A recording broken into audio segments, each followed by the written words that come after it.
Good evening.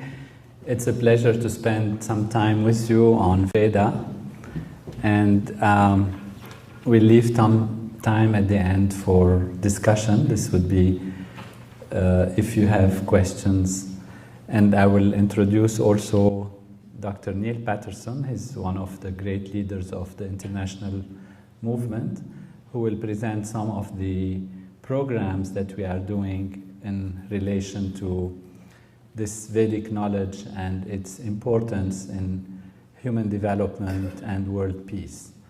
Veda is a term that means knowledge. It's a Sanskrit term that means knowledge, and it comes from a tradition in India of the Vedic teachers. From teacher to student, this knowledge has been handed down. And we have now on the screen the picture of a holy tradition, which is the tradition of Vedic masters that have given this knowledge to mankind. It's not started yet? Could you see it now? Okay. So this is the picture of the tradition of masters, and I have received all knowledge that I know about Veda from one of these great representatives of this tradition who has lived in this world, in our generation, Maharishi Mahesh Yogi, who has been given this knowledge by his master in the Himalayas, who was also the Shankaracharya of Jyotirmat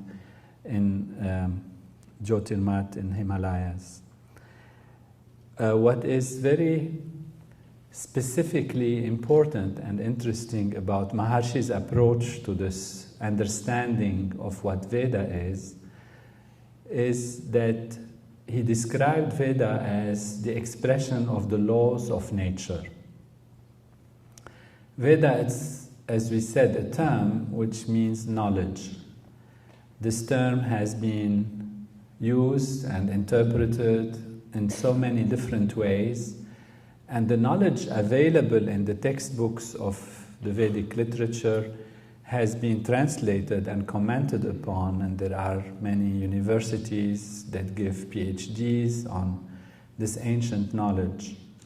So as knowledge goes, it does give all kinds of instructions about life. One of the aspects that you may be familiar with is yoga, for example, which is a unifying value of natural law. And another is Ayurveda, which is the science of health. And there are like this very large number of treatises and teachings within the Veda. So you can learn about herbs and plants and living and diet. You can learn about behavior, about relations, about government, about society. And all of these aspects have attracted throughout the ages the commentators to study them, because it's one of the most ancient, if not the most ancient literature that is available to humankind. And it comes from such an old age, and it's such a huge knowledge, which includes knowledge about planets and stars and their influence in life, which is called also Jyotish. Like this, there are many, many aspects of Veda, and the commentators often have found that there are aspects that are not understandable at all. The main Vedas are 4 of them. They are Rig Veda, Sama Veda, Yajur Veda, and Atharva Veda.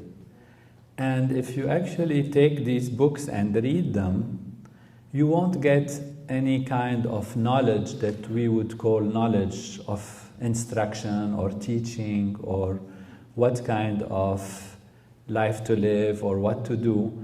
You just get stories about things that are happening that are sometimes, one must say, unusual, and for our modern times, certainly today, they sound bizarre. Some of the aspects of the Veda, for example, the epics that are in the Veda, like Mahabharata and Ramayana, are great epics, and they have within them beautiful teachings of honor and courage and great wisdom of relations and government, etc.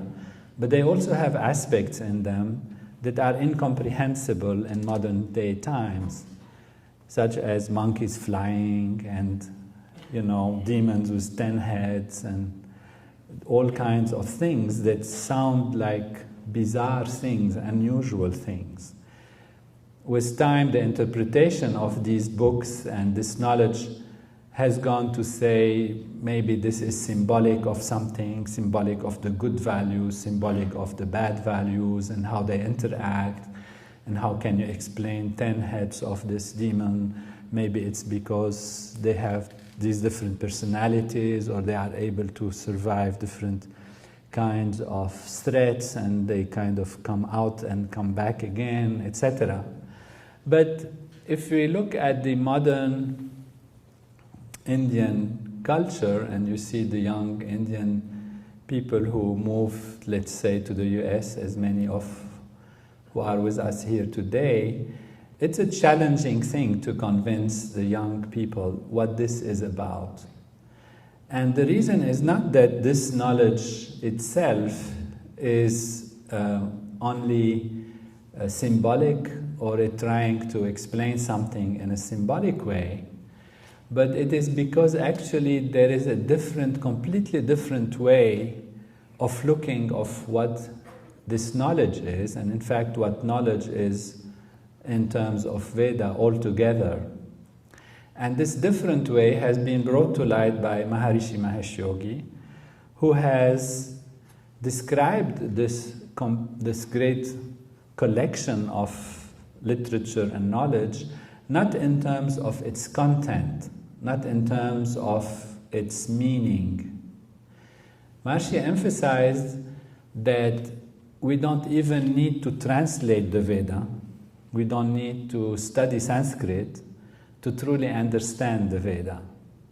That was a big relief for me, because he wanted me to do research on Veda, and the first thing I thought I should do is study Sanskrit, or maybe try to find some kind of translation.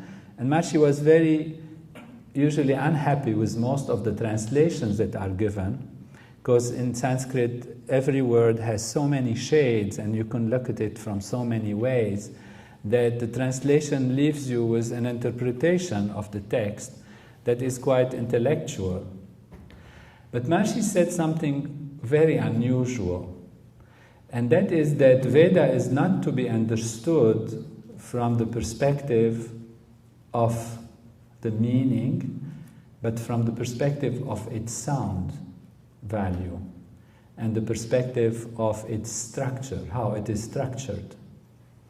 This is also unusual. What does it mean you understand something from its sound value?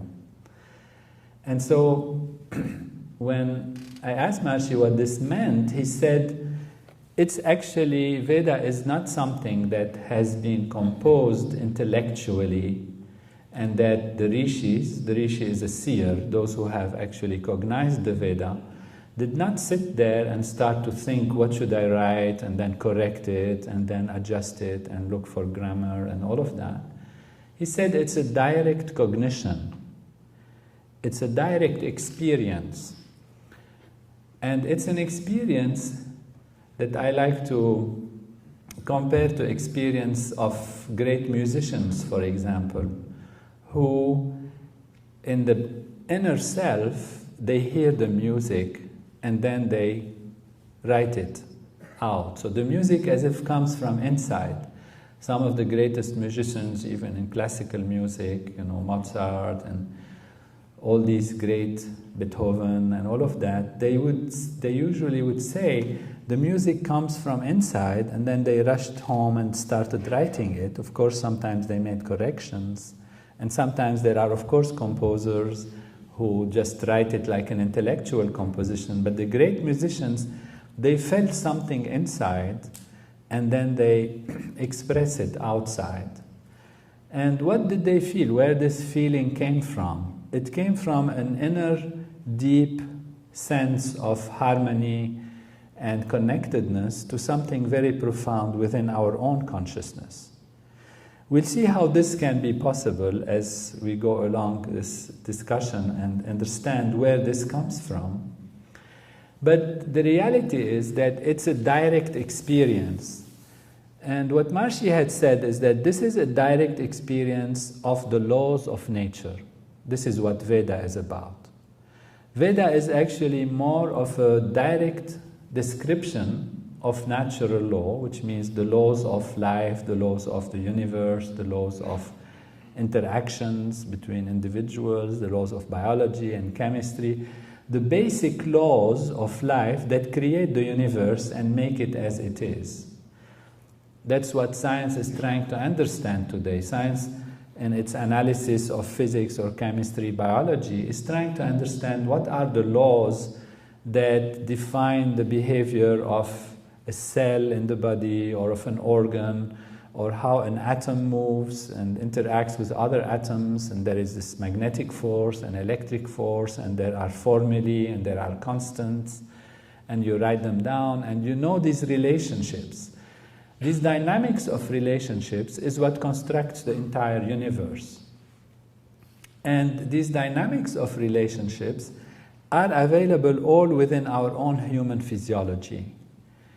Our own human physiology, and this again was Maharshi's beautiful insight, is a reflection of the entire cosmos. And that's why we are able to think, to understand the cosmos. That's why when we have logical thinking and mathematics and reasoning, we can understand how the planets work, how light works, the speed of light, and the relationship and relativity and quantum mechanics. All of these very abstract aspects of knowledge, which are not necessarily the result of experimentation, but primarily the result of intellectual thinking and planning and analyzing and structuring in terms of what happens and how things should be logically. This is what is the result of almost like an artist having an intuition and an intellectual analysis of something and deciding this makes sense and this is how it should be. So the universe, we are able to understand it, we are able to talk about galaxies, about time, about space, about particles that are smaller than the smallest, about dimension, they are bigger than the biggest. All of these are, again, coming from what we call logic and mathematics and intelligence and thinking. And these very abstract aspects are available to us as human beings because actually our physiology is constructed in such a way that it contains within it all of these laws of nature. So, Maharishi said, Veda has all the laws of nature. Human body has all the laws of nature. And it must be, therefore, that Veda must look like a human body. That physiology, which is material, and which we know objectively through analysis of anatomy and structure and function of the body, is a reference. And that reference, which is able to understand the universe, which is able to construct the laws of nature, which is able to write formulae and mathematics and explain the entire life in which we are, that structure, which is our human body, therefore is containing all of these laws in such a way that it expresses and experiences, when it is properly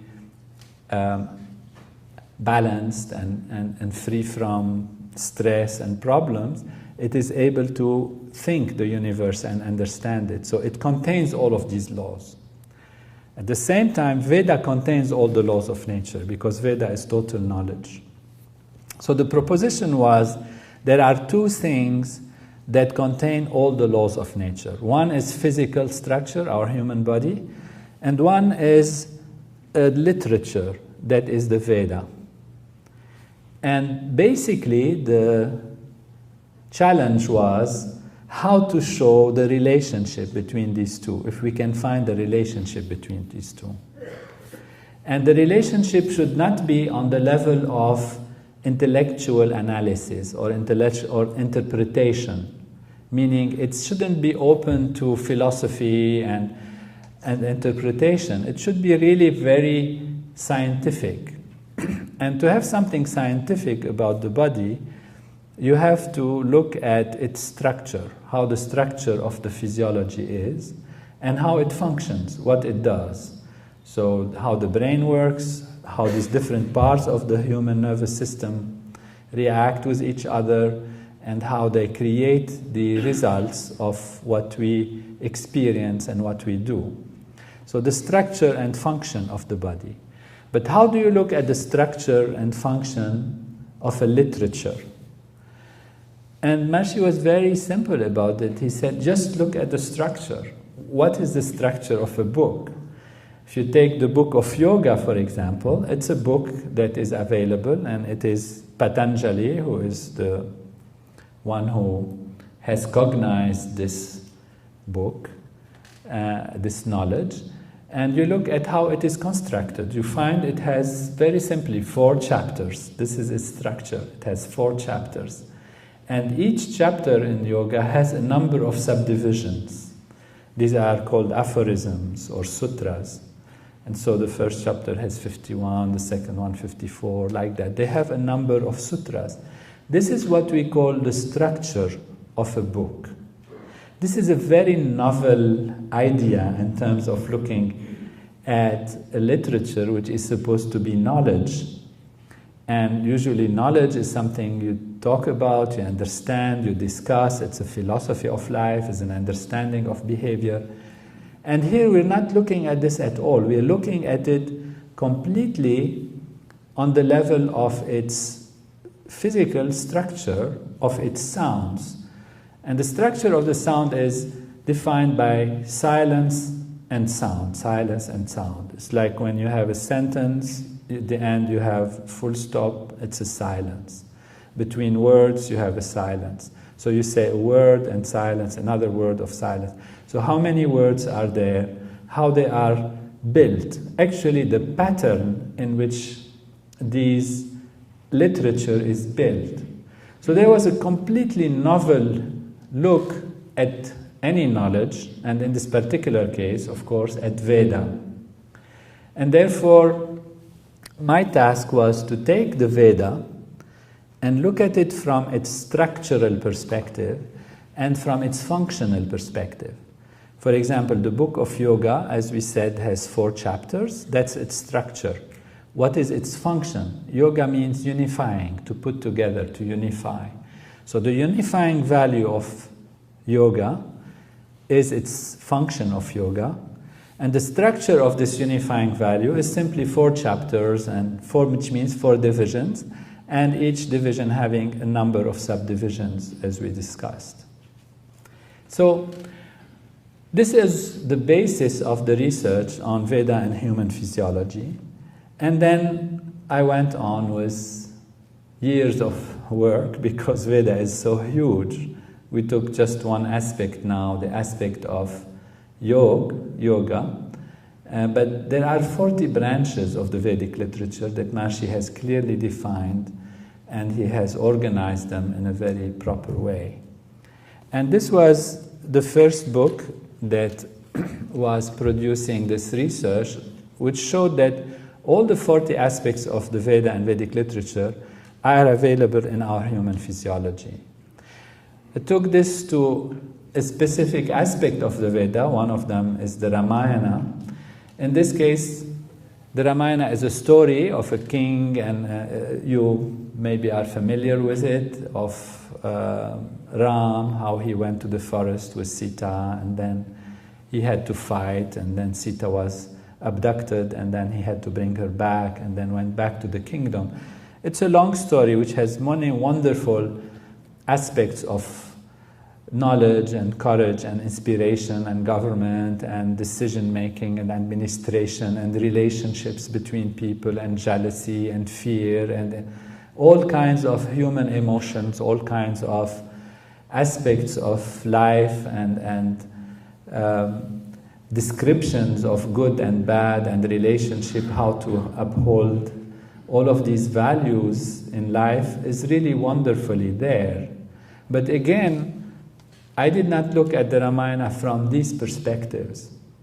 I looked at it from the perspective of the characters in the Ramayana, which means Ram and Bharat and Hanuman and all of these different wonderful characters in the Ramayana, and the Rishis and Vashishta and Vishwamitra and all of these, and see what they do, what's their function in this story of the Ramayana. And compare this to our human nervous system, our body. What function of our body does what? And how does it interact with other parts? And again here, it was completely possible, and that's what made this second book, Ramayana Human Physiology, to find that all of these characters of the Ramayana and all the happenings within the Ramayana are actually happening within our own human physiology. So that's the story of Veda as seen from this angle that we're discussing this evening. Now, this is not something foreign necessarily at all. You know, Maharishi has brought it to light in terms of complete knowledge, but this is something that has already been described in the literature of Veda. If you translate it and look at it, you see, for example, here that Veda talks about human beings as coming out of bliss, living in bliss, and so therefore describes a human being as being on the highest level of any possible achievement, that our life should be lived in fulfillment because we are born out of fulfillment and we come into fulfillment. That means the totality of all the laws of nature is available within us. And that's what the Veda says, all is totality. And you are totality, everyone is totality. As is the atom, so is the universe. As is our body, so is the cosmic body. I am totality, aham brahmasmi. But this is also available in different traditions. For example, in the Tao, it says that the nature of heaven belongs to man. In the Bible, God created man in his own image. In the New Testament, the kingdom of heaven is within you. In the Quran and on earth are signs of God for those of assured faith. They are within you. Do you not perceive? So even in this very nice saying by a great caliph of Islam, and consider yourself to be a small atom, yet the whole universe is folded within you. So all the traditions of knowledge, if you look deep into them, they say that the human being has such huge potential. Now, of course, this is subjective knowledge, which means this is knowledge that comes from intuition, from inner experience. But now in this research that was looking at Veda and the human physiology, this reality is becoming understandable from a scientific perspective. So from Ramayana, Ram is totality, Ram, Brahm, creation was based as it was before. So this is really what we are looking at, and what we are comparing is some subjective aspect of knowledge, like the Veda, to an objective aspect of knowledge, which is a human physiology. And so this is what we are going to highlight this in this few more minutes that we will discuss these aspects of the reality. This is the human brain. Is like an instrument that we have, and that instrument, the purer it is, the more it is able to understand itself and understand the universe. That is also an instrument, like other instruments that understand the different aspects of measurements. The more accurate the instrument is, the more it's capable of taking us to more complete knowledge and to give us more accurate understanding of the environment if we're looking at something from an objective perspective. In the same way, our human brain is an instrument that allows us to understand more or less our reality and the universe, depending on how perfect, how pure it is. This is a slide that shows We call it the Unified Field Chart of Physiology. It takes us now to analyzing really how can we intellectually conceive that a human being could understand the universe, and how intellectually we can conceive that the Veda has had this knowledge. Where did it come from? How these people, the rishis, found it? Where did they discover it? And when we look at this chart, we find an analysis of what a society, for example, is made of. It's made out of individuals. What an individual is made of is a set of organ systems, and the organ systems are made of organs, the organs out of tissues, the tissues out of cells, the cells out of molecules based on a DNA, and then these molecules themselves are made by atoms, and the atoms are made by particles, and the particles are by more elementary particles, and if you go deeper and deeper in nature, you actually find that everything comes from fields. This is physics, and the physics tell us there are 4 main fields, and this is what used to be thought about 50, 60 years ago, but then gradually the scientists found that these fields, which can be different, are actually the same. For example, electricity and magnetism, you would think they are 2 different phenomena, because magnetism attracts electricity, it just produces electrical current and can light things up, and magnetism attracts iron and whatever attracts each other. But ultimately it turns out it's one and the same thing. It's just the way motion of current creates magnetic fields. And so there is now not electrical field and magnetic field, it's only one field, it's called the electromagnetic field. And therefore, as you go deeper into the reality of the physical universe, scientists started to discover that there are more basic fields that are the more unifying value at the basis of all that we perceive. So from the forces of nature that were separate and so many of them, science discovered that it's all actually more basic fields. And then you have grand unified field. They gave the Nobel Prize to those who discovered this grand unification, Weinberg and Salam, and then greater unification. And today we talk about the unified field of all the laws of nature. What this tells us is that the entire universe, not only a human being and society, but anything, a table, a tree, a star, a planet, are made out of molecules. They are made out of atoms, and the atoms like this are expressions of fields, and ultimately it's all one field. It's called the unified field of all the laws of nature. And that unified field, when it vibrates, that's the M theory and the string theory. We don't need to become quantum physicists in this lecture, but it's just to have an idea that actually is the vibrations within this field that create the impression of particles and all of that arising into the whole manifest universe. So actually everything is the unified field, meaning our body, our brain, our universe, the tree, the planets are all the unified field, but expressing all these vibrations and collecting them in different ways. Now, all the laws that create the entire universe come from the unified field. So that's why we like to call it's the home of all the laws of nature. There is a technique, Transcendental Meditation. It allows the mind to settle down, and as it settles down, close the eyes, sit comfortably in a chair. You can learn it in 4 or 5 days. It's very easy. Then you practice it on your own. Most, I think, here maybe already do it. Or those who don't, I'm sure soon you will want to do it. Is allowing the mind to settle down inside. So here we're talking now about consciousness, awareness. And the consciousness settles down, settles down, settles down. And this is the experience of millions of people around the world, until it reaches a state where it's completely pure consciousness, which means there is no vibration, there is no excitation, just deep inner self.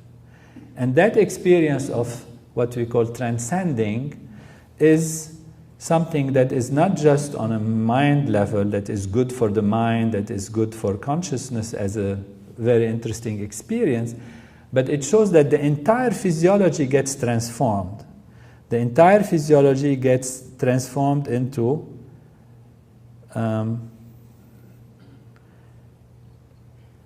something good. So there are 700 scientific research studies that show blood pressure decreases, health improves, all aspects of life are improved just by contacting that field from the level of consciousness. What this tells us is that the unified field, when we are in touch with it, organizes the entire structure of our body and even our society, because when a small percentage of people practice transcendental meditation, we have found decrease in crimes, decrease in conflicts in society. So contacting the unified field on the level of consciousness, here through transcending, creates powerful effects on the physiology and transforms the physiology.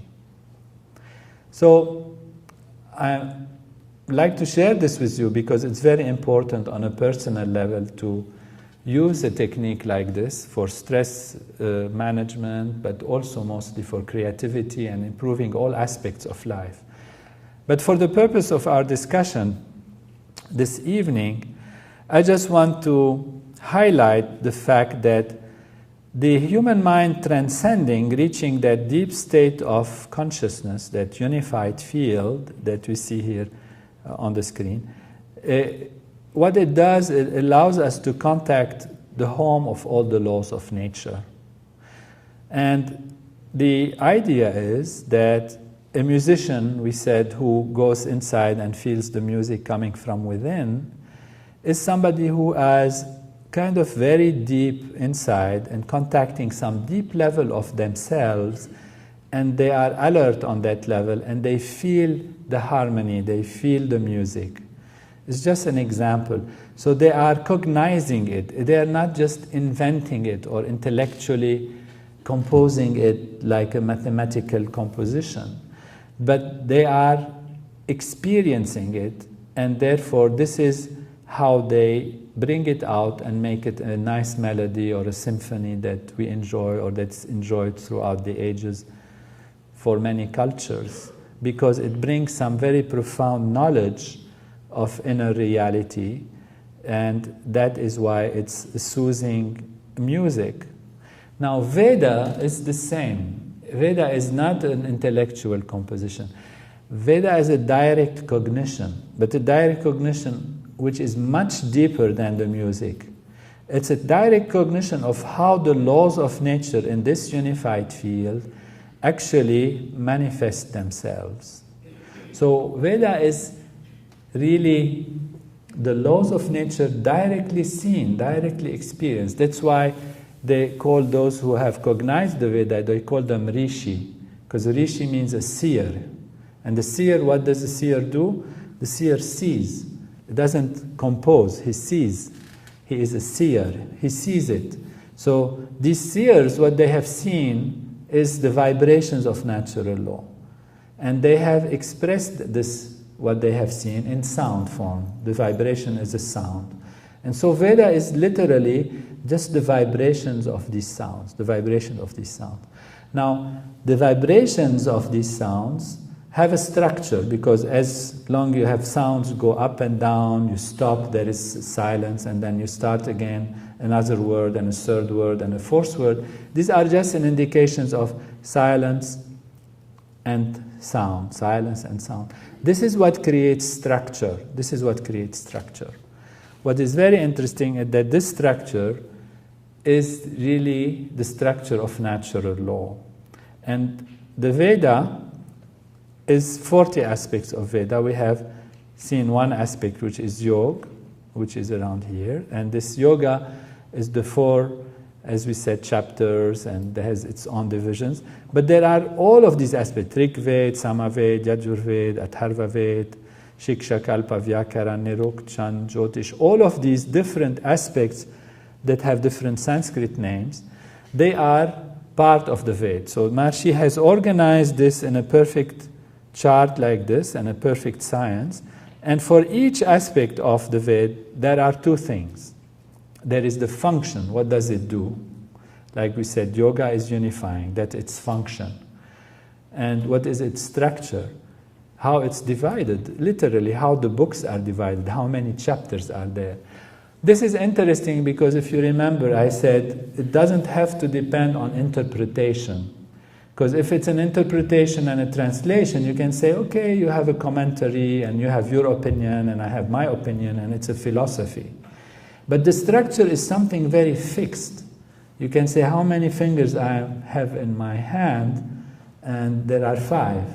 You know, it doesn't have to be interpreted. It's not a philosophy. It's not a way of thinking. It's not a belief system. It's just 5 fingers in my hand. How many parts in your brain? There are 4 divisions in the brain. That's what they are. It's not subject to interpretation. And therefore, it becomes reliable knowledge. So in the Veda, it's the same. If you look at it from an interpretation level, from a commentary level, you would say it is, you know, open to philosophy and interpretation. But if you look at it from the structure perspective, it is fixed. 4 chapters are 4 chapters, not 5, not 6, not 2. And so many subdivisions, there are so many subdivisions. So that is where it becomes scientifically interesting. So we said yoga is the unifying value. And if you look at the human brain and see where the unifying value happens, which means when you perceive your environment from so many different perspectives, yet there is a unifying value that puts things together. For example, when you look at the flower, there are millions of bits of information that come to the eyes based on the angle of how the light strikes on the flower and reflects and comes to your retina, and the frequency of the light. So you have some neurons that get excited, some neurons get inhibited. You have millions of bits of information on the retina. These get channeled to the brain, but they are separate bits. And the brain, what does it do? It takes all of these bits, put them together, unifies them, and then says, okay, this is a flower. That's how you recognize a flower. That's the unifying value that happens in the brain. You look at a family, is made out of many people, one, man and one woman, and they have children, and one is a doctor, one is a driver, one is a musician, whatever they are very different, they look different. But you have a concept of unifying value, and that concept is called, in this case, family. They are a family. You have people in a nation. They are so different, even from different cultures, but you say they are American. That is the concept. The brain is able to conceive of unifying differences. You look at the world, so many nations, but you say it's our world. We are a human race. We are humanity. It's our world. It's our galaxy. It's our universe. It's our reality. It's our cosmos. This ability to put together differences happens in the brain through the unifying value of the brain, which connects these different values and gives them a name or structures them as a structure. So the unifying part of the brain happens in what we call the association fibers that crisscross throughout the brain and put everything together. How this unifying value happens? It happens on the basis of 4 lobes of the brain. These 4 lobes of the brain correspond one-to-one to the 4 chapters of yoga in their structure and in their function. And if you look deeply into it, this is a brain without the skull. We're looking at it from the side, and these are the different parts of the brain. Now you see these don't have this name of chapter 2, chapter 3. It's usually called frontal lobe, occipital lobe, temporal lobe, and parietal lobe. But they correspond exactly to the 4 chapters of yoga. This is why, we can call them chapter 1 of yoga, chapter 2 of yoga, chapter 3 of yoga, and chapter 4 of yoga. And within them are these divisions here on which I have written the Sanskrit sutras that actually correspond to what's happening in each of these parts of the brain. So you see that actually our brain is an exact replica of the book of yoga. So there is an architectural design which is available in the book of yoga, and there is the building, which is our brain, that is completely in accordance with this architectural design. So that is how we see the correspondence between Veda, and that Veda is, as the title of the lecture says, is the code that codes the brain, how the brain should be formed. It's based on, in this particular case, on yoga. It's not only yoga. I take this example because it's a simple example. But the research has shown that all the 40 aspects of Veda and Vedic literature, every one of them, like yoga, shiksha, kalpa, vyakaran, every one of them is actually present in our human physiology. To take another example, we say Nyaya. Nyaya is one of these branches, and it is described in the Veda as being the lamp at the door. And when I asked Maharishi, what does this mean? He says, it's a lamp at the door, which means it lights the outside and it lights the inside. And the outside is what we call specific value, outer values, differentiated values. And the inside is the more holistic value, the togetherness value. There is a part in the brain that does exactly that. It's called the thalamus. It sits in the middle. It receives all the sensory information and sends them to the brain, which, as we said, unifies them. The thalamus, therefore, is like a lamp at the door. It sees the specific values, and it also sees the holistic value, which is inside the brain, the togetherness of all these differences. Now, that is interesting, of course, that there is a part in our brain that has the same function as Nyaya. But what is most fascinating is that the structure of this part is exactly like the structure of Nyaya. So that you have 5 chapters in Nyaya, and you have 5 divisions in the thalamus. In Nyaya, you have 16 subdivisions, one by one are very well described, pramana, prameya, samshaya, and they describe the functions of how the entire Nyaya is to function. What are the principles on which all the Nyaya functions? And it so happens there are exactly 16 nuclei, which means collections of neurons in the thalamus, and their functions correspond, and their structure correspond 1-to-1 to the 16 values of Nyaya. So here we have a book. It's divided in 5 chapters. It has a certain function. And in the brain, we have the same structure, which has the same function, and the same divisions, and the same subdivisions, to an amazing, equal comparison that you can analyze and look at in a very scientific way. So our thalamus is an exact replica of the book of Nyaya. This way is all the 40 aspects of Veda and Vedic literature. And this is why it is the code of creation that has built our own human physiology, and actually is the basic laws of nature that construct the entire universe. So Veda then, as knowledge goes, is the direct knowledge of natural law as it expresses itself in our human body and in the entire universe. These are some more details of different aspects of Veda, which also shows that even the structure of the planetary system is available in our human physiology and reflects it. Now, this is true, as I said, also when you look at the dynamics of what's happening, when you look at a story such as the Ramayana. You look at the Ramayana with all its characters and its happenings and its stories, and it's a big, huge thing. And actually, it's actually the story of our human physiology and how it works and how it grows and how it develops and how it reaches maturity and then how it reaches higher level of enlightenment and liberation and higher states of consciousness. That's what the Ramayana is about. That's the basic aspect of the Ramayana. It's not just a social story, which it is and has beautiful stories and beautiful teaching in it, but even more profound than that, it has the dynamics of how our body works. And so when we said this bizarre demon, for example, that has 10 heads, whose name is Ravana, is actually present in our body.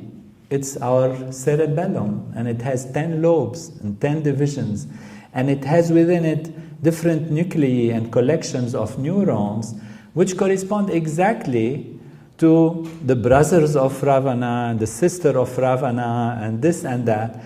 It's like you have a family, and they have connections, and you look at this structure, and you find exactly those connections and those dynamic interactions that are happening in the Ramayana are happening within our body. So in the Ramayana, there is Ram, and there is the river Sarayu and Ayodhya, and here it is. It is like the river. We have a place for different aspects. We have the ministers, which are the different tracks of the nervous system. We have the informants, who are the sensory system. We have Ram's bow. Ram had a bow, and he was throughout the structure of the Ramayana, he's always talked about how he was perfect in archery, and that he would, send the arrow, and it would reach the target, hit the target, and come back to the quiver of Ram. And this bow of Ram is our vertebral column, and the arrows of Ram are our nerves, the nerve that go out of the central nervous system to the peripheral nervous system, and that's what allows us to achieve and hit the target of action. And then there are feedback loops that always inform us about the achievement of what we have done, or to what extent we achieved what we have done. This happens through our sensory system, but also through our feedback loops. So the arrow going out is the motor function, and the arrow coming back is that what goes back to tell us what has happened and how much we were successful in hitting our target. That's why we can adjust and now hit another target. That's how life goes about. So the bow and arrow of Ram are the vertebral column and the nerves and their feedback loops. Lakshmi is in the heart with its divisions. That's also where Sita is. And we can see also the different aspects of Mahalakshmi, Radha, and Rama. And if we look deeply into all the different relationships, for example, of the mothers that correspond to the arterial system in our body, you find exactly a one-to-one correlation in a family tree to our arterial tree. Somebody had looked at the Vedic literature, and they took all the ladies in the Purana and in the Ramayana and in the Mahabharata, and they connected them together into a family tree. Who's the mother of whom, and how many daughters she got, and this daughter, how many other daughters she got. And so there is a women's family tree, a lady's family tree that has been done for the entire Vedic literature. It is exactly like the structure of our arterial system. The artery comes from the heart, it's called the aorta, and it starts dividing into different branches. Some branches go this way, that way, and then they subdivide. So if you go from this and divide and subdivide, and you follow this, you find exactly the same structure of the family tree of the women and ladies and mothers in the whole Vedic literature. So there is an exact correlation between this knowledge. Where did it come from? It comes from intuition, from cognition. It doesn't come from experimentation. It's not like the Vedic rishis went into a dissection and they had microscopes and they checked things out to study the anatomy. It came from their awareness. So that's the subjective level of knowledge. How is it possible that this happened? As we explained, they went back into the self, and being in the self, they were able to cognize all the laws of nature and the dynamics of all the laws of nature, and they were able to express them. So all what's happening in the Ramayana, for example, is really relationships of what's happening in our body, in our anatomy, in our physiology. This way you have all the ladies are there, all the rulers are there, and there is a history and there is a relationship between ancestry and why it's, Kashyap is the ancestor of Dasharat. Dasharat is the king who had Ram as his son. Then you see the phylogenetic evolution, that the lower parts of the brain correspond to more ancient and the higher parts of the brain correspond to more novel structures that are seen in the Ramayana. The rishis are there and the whole relationships of the rishis is there. The whole story about the monkeys, for example, there is stories about the monkeys and Hanuman. This is all related to the hormonal system in the body and related to the relationships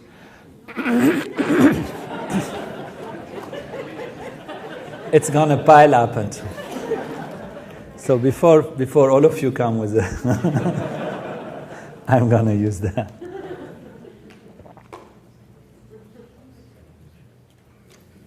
Thank you. So, the monkeys are actually the hormones. And when a monkey is said to climb and fly and all of that and go into the water, like Hanuman, it is really because the hormones, they go into the plasma, they go into the body, into the fluids of the body, and they go everywhere and they spread everywhere. At one point, one of the great monkeys, it's called Hanuman, burns a whole city. And that is the metabolic processes that are created by the hormone, where you activate through hormonal systems, you activate the digestive system and you activate burning of things. And that's what it means. At another point, Hanuman becomes a messenger. He goes and meets Sita, gives her a message, and she gives him a ring to bring back to Ram. This is also a function of neurotransmitters and hormones and messengers.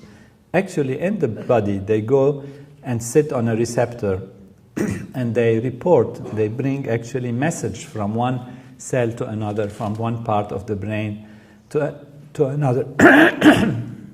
So, ultimately, everything actually that is found in the Ramayana in great detail, very fine details, is found in the human physiology. Not only as independent structures and functions, but as the very profound relationships between structures and functions. So that the study of Ramayana and human physiology is not just something there works fine, it has a name, it has a function, it has a structure. Another thing works here, it has a name and structure, and they correspond to each other. But you see the dynamics of interaction between them is also exactly as the dynamics of interaction between different parts of the body. So the Ramayana is actually happening in every aspect of our physiology. We are a replica of Veda and the Vedic literature, and therefore all the laws of nature that are available in Veda as far as Vedic structure and function is concerned are available in our physiology. And therefore our finding is matter is consciousness, physiology is intelligence, and every one of us is really cosmic. We have totality of natural law within us, and that's why we are able to live life in perfection. What is needed is to go back to the self and be aligned with the laws of nature. And then spontaneously, we can act in accordance with the laws of nature. That's what wisdom is about. That's what being a sage or being a wise person is about. What it is about, the ability to know what is true, what is right, and to be able to spontaneously make the right decisions. This doesn't come only from education and information and culture on a surface level. It comes from how much we are within ourselves. Because we have all that is needed to be perfect. We have Ram, we have Vishnu, we have Shiva, we have Mahalakshmi, we have the whole power of total natural law already available in our own human physiology. And therefore, all we need to do is awaken ourselves to our own self, and then spontaneously we'll be able to make right decisions and create a life for ourselves and others that is fulfilling, and have a society that lives in peace and harmony and in perfection. So that's the message of this knowledge of Vedic literature. It's the message of all traditions. As we said, man is created in the image of God. Find the kingdom of heaven within you. This is something we have heard, but now we understand that it is really there. All we need to do is go back to the self. And there is a technique for that. It's not just theoretical knowledge. This technique is a technique of transcendental meditation that has been proven and tried. And it brings us back to ourselves, brings us back home. When we go back to the real home within ourselves, we come out fresh and clear, and we are able to think and act in accordance with natural law. So life can be lived in bliss. Everyone is cosmic. So let us enjoy it and live it in perfection, and live it for good for ourselves and our society. And now I will take questions.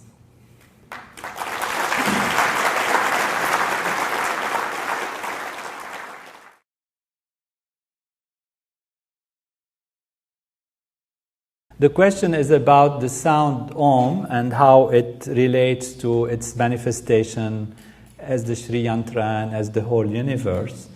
And really the sounds of the Veda, Om is a very profound basic sound, and that's very like a mantra of sound that creates the vibrations that is nourishing in so many different levels. But in order to transcend, which means to go back to the self, there is a technology that uses mantras, that's transcendental meditation, and these mantras have to be adapted to every individual situation. You know, they are not like indefinite number of mantras, they are limited number of mantras. And Om is one of those mantras, but shouldn't be used inappropriately. That's why there is a technique, a system that teaches every individual how to use what mantra and exactly how to use it to take the maximum benefit from it. So even though Om is a very profound and basic sound of nature, it might not be necessarily the best mantra to meditate with or on. It depends on a number of factors, and that's what the tradition of Vedic master gives us, is the technique how to use the mantras and how to teach them and how to actually use them, even the way how to use them, in order for us to be able to transcend. But your question takes us to a deeper even level, and that is how the sounds of the Veda structure the universe. And that's all we're talking about actually this evening, is that these sounds of the Veda, Om is one of them, but the entire sound of the Veda, Agni, Mile, Purohitam, Yagyasya, Devam, Ritvijam, all the sounds that you have heard when you were sitting here that were chanted, are the sounds that structure the entire universe and the entire structure of life. That's why these sounds are important. Not that they are like a prayer, you pray and the priest is praying for you and he's saying, give me something, take something, all of that. Because when you translate them, it's not like that. I mean, these sounds don't, if you try to translate these sounds that you sing, you won't understand much at all. You know, some of it in Rig Veda will say, he took the cow to drink the water, and then on the way back he sat down and he found somebody, and this has nothing to do with asking that he brings you success in your business. You know, so, but still it will bring you success in your business because it's not the meaning that counts. It's the sound, it's the vibration. If you look at the meaning, you get confused. But the structure of sound and the sound creating structure of consciousness, which becomes the universe, is what brings harmony and brings success. And so Dr. Neil Patterson will tell you more about why we use actually these Vedic sounds and the Pandits who recite them, and we have seen that they have powerful effects on society and all of that. So I'll let Dr. Patterson comment on this a little more.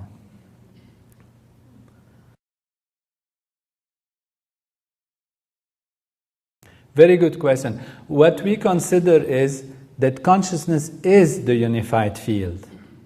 We don't see a difference between them. Consciousness is exactly the unified field. But this unified field has a self-referral quality. It refers to itself. It is beyond reference to anything specific. It is beyond time, beyond space. The self-referral quality is a quality of consciousness. And so we're saying exactly that consciousness or pure consciousness is the unified field.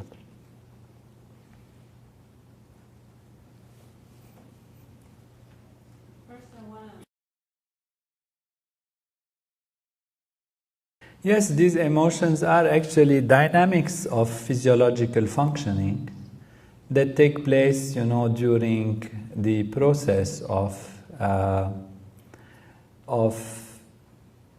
transformation and change that happen through growth and through different situations that occur. For example, one of the major emotions you might be alluding to is when Ram realized that Sita was abducted. And then even Ram, wholeness, gets into a huge emotional, situation, wants to destroy the whole universe. He feels great tension and great pressure, and it's just very interesting to read when you look at the Ramayana. What physiologically this means is because Sita represents the heart, the actual physical heart, and its nourishing value, and its oxygenating value. When the heart is separated from the brain, which is really wholeness in terms of Ram, the brain actually feels like asphyxia. It's like, you are cutting off the blood flow. And, if you stop breathing for a while, you know how you feel, anxiety and stress and tension. So that's just what happened during that time. And that was the whole dynamics of Ravana taking away Sita, is trying to cut the blood flow, from Ram. So the emotions actually become part of the physiology and part of structures in the body that actually mirror the emotion. Because everything that happens in our mind happens in our body also. Mind and body are one intimate reality. They're not two different things.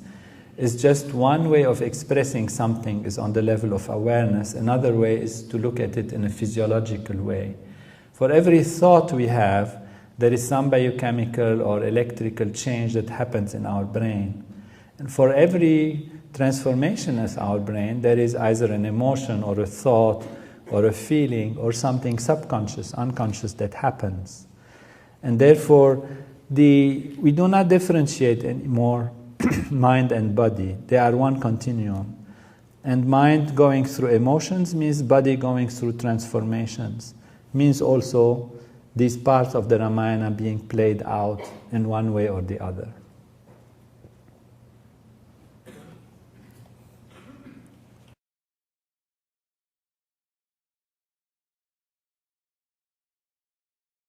There are people who chant mantras and do things, and that is a different aspect of practice. We have pandits, and when they chant mantra, you hear them, they do chant them. Mantra means just sound, really. That's the real meaning of mantra. And these sounds that you hear in the chanting, they structure, and this is one technique of chanting. In Transcendental meditation, we go inwards. It's not the outward function. So what we're doing is taking the mind towards the inside, and therefore the mantra becomes like a vehicle, like a process that allows the mind to settle down while remaining awake. So it settles, becomes more quiet, more quiet. So in Transcendental meditation, the mantra is used to dive in rather than to go out. But when I chant, I feel very good. Chanting is a good feeling. Great. Meditation is a good feeling. Yeah. Good feeling is something and transcending is something else. Transcending is deeper than just, good feeling. It's a profound going back to the real self, to unboundedness. Everything is nice. You can chant, you can sing, you can, create music, you can create art, you can think of the universe, there are different ways to feel good. They're all nice, no problem. But to transcend, there is a technique for that. Thank you.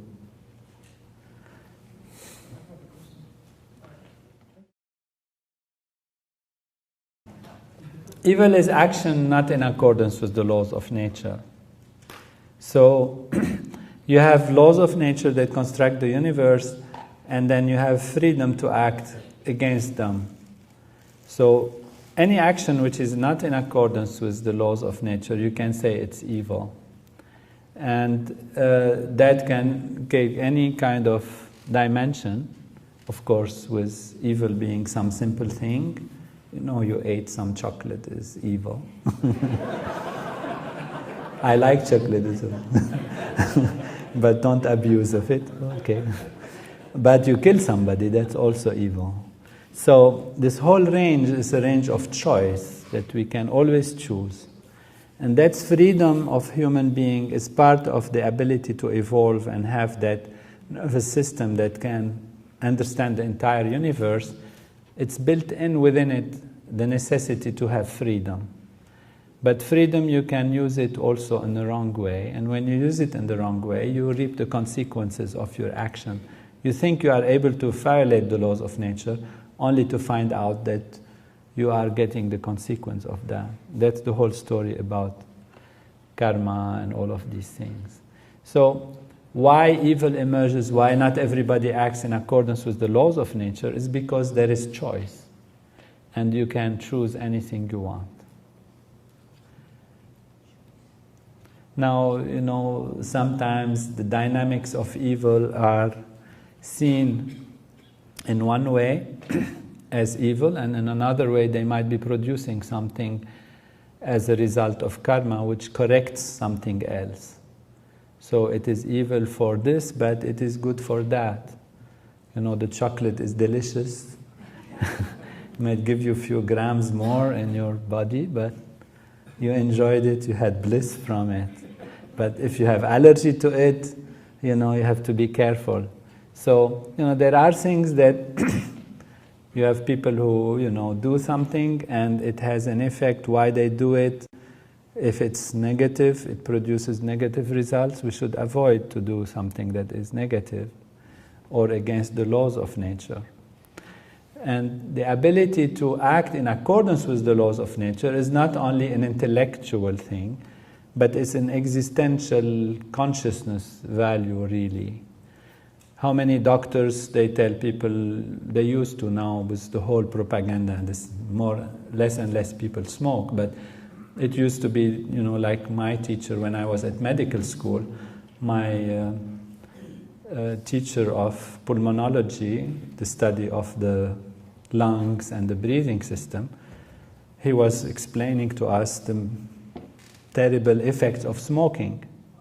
And then one day I was walking in the street and I found him with a cigarette. So it's like knowing something intellectually is not enough to actually do it. So what you need is to truly know the negative effect from the level of consciousness and be able to get over these things. So that's why the Transcendental Meditation program is not a program of dogma and how you behave or not behave, what you do or not do. This is left to your tradition, to your culture, to your religion, to your belief. You can decide what you like. One thing this program does is bring you back to the self, bring you back to the self. And as it brings you back to the self, you spontaneously start seeing what is right and being able to act in accordance with what is right.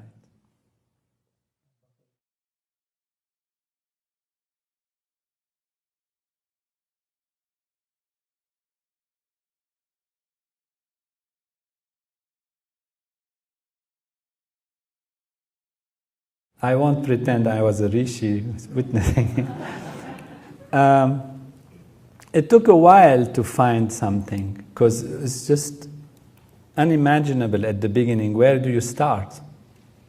And then gradually, as I put my attention on it, gradually it started to come. And when it started to come, it started flowing, because I understood the system. I understood how it works. And Maharishi was always there, encouraging and explaining the Veda, telling me, you will find it, you will find it. And I really believed in what he's saying, even though at that time it looked really like a big, huge code. You have to break the code. And how do you start? Where do you start?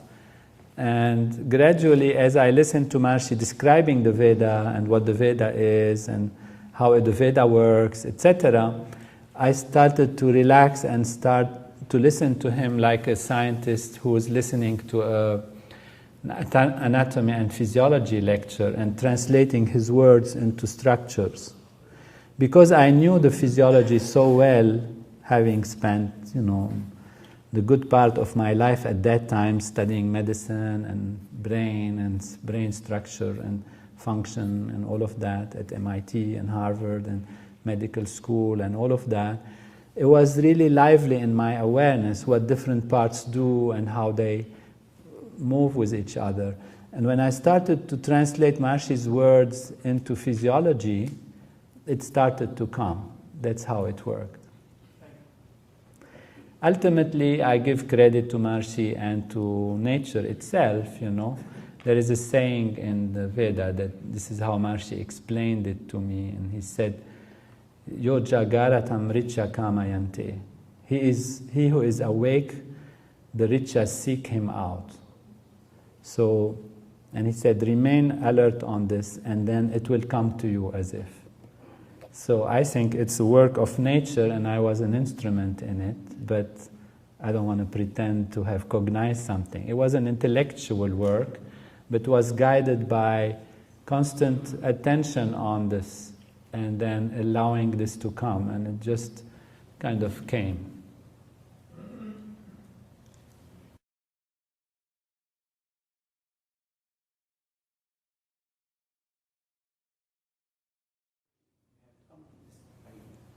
Very beautiful.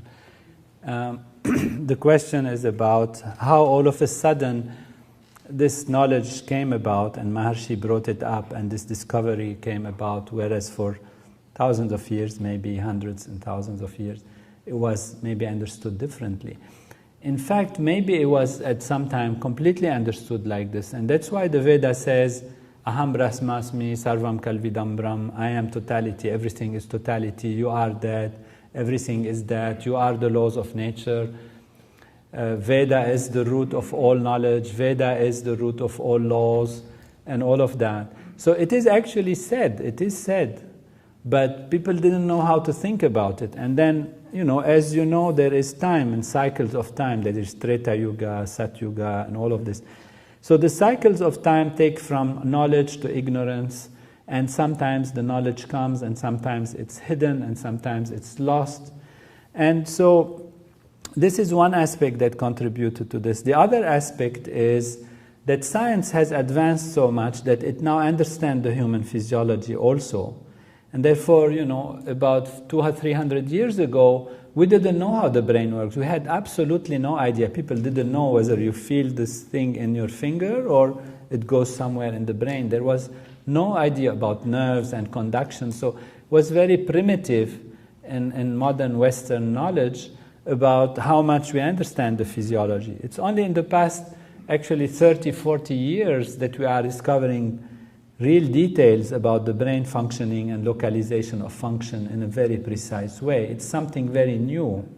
So there was no way to relate it in this particular modern way to the ancient science. So this is two things that contributed.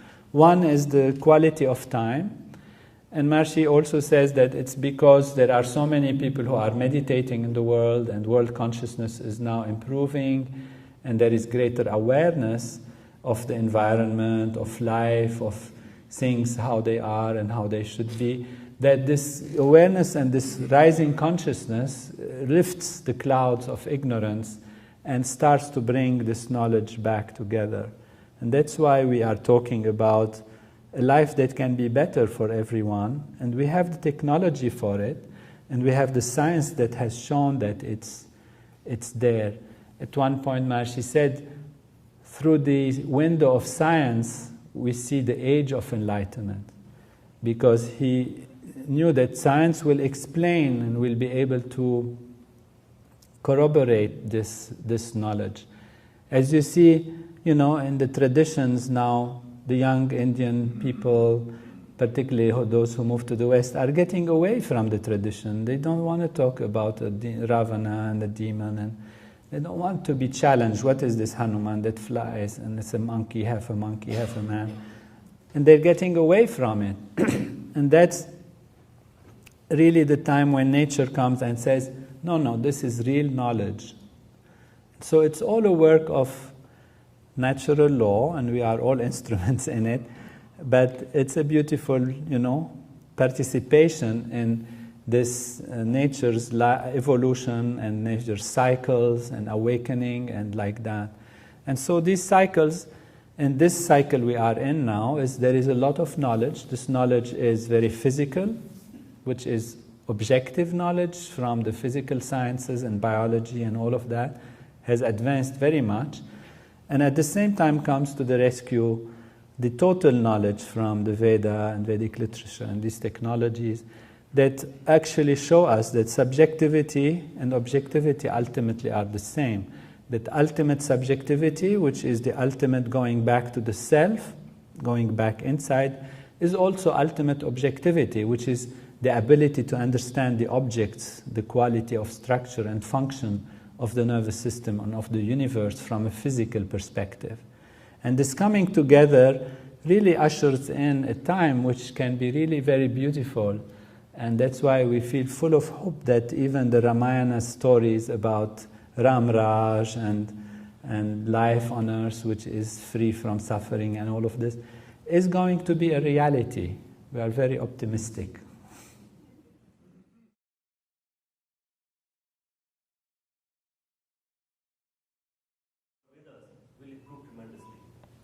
Yeah, this will happen. In fact, when I was working on Ramayana and human physiology, and I thought this Ravana, for example, looked like a cerebellum, because it has 10 lobes, has 10 heads, he is sitting on the other side of the ventricular system, so there is like a big ocean there, and there is a bridge, Nila Setu, and it's the peduncles. It really looked like it. But even at that time, the cerebellum didn't have any cognitive function. It was just function of motor function, which means adjust motor activity and like that. But I said it looks so much like it that it must be it. And then more recently, it was found that there are characteristics of the cerebellum that can really very much be understood in terms of the qualities of Ravana and what the Ravana did and all of that. So in a way, it was also a prediction. It was a prediction that the cerebellum has to have some of these things. And then science found that. It's not that I went out and said the cerebellum is Ravana. People, it's too soon for them to kind of understand this. So the whole thing is going to happen gradually, and science will catch up. And scientists are open, and they will catch up with what seems to be a new idea, an unusual idea. See, at one time, the fact that the sun is the center of the cosmos was a very bizarre idea. The whole vision of the universe was the earth is the center. It's a geocentric reality. And anybody who would say the contrary, not only they will be found bizarre, but they take them to jail and condemn them to death as heretics. That was completely contradictory to what the dogma said. And that it took time and science to understand that, no, this is the truth. Same with Einstein's, theory of relativity. What is this bizarre thing that the dimensions of space and time are flexible? Like our space here could suddenly extend and suddenly contract. depending on the speed at which you are going. But this is true. This is the only thing that can explain the speed of light and this and that and the other. So it takes time for some things to catch up, but science is science, and sticking with what is knowledge and true and findings, no matter how sometimes unusual it is, will lead at the end of the day to quite a realization and understanding of nature and life and all of that.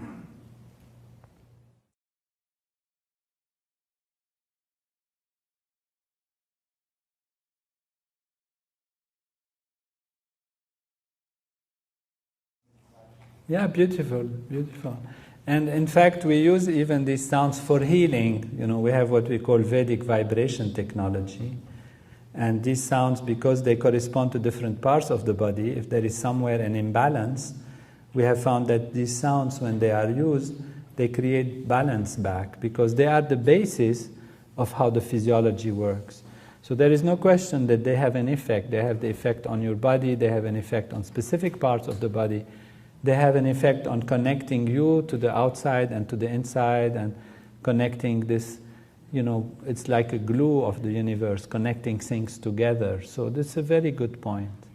But of course, transcending is primary, going back to the self, as you already have the experience that going back to the self is not just a limited thing, myself, my little self here, but you find that yourself is the whole universe, is expanded, is the self of everything. That's what the unified field is. It's just everything, not just my little self, but you find that your little self is actually the self of everything, and you are everywhere. Beautiful. So thank you again very much, and I hope you enjoyed this evening.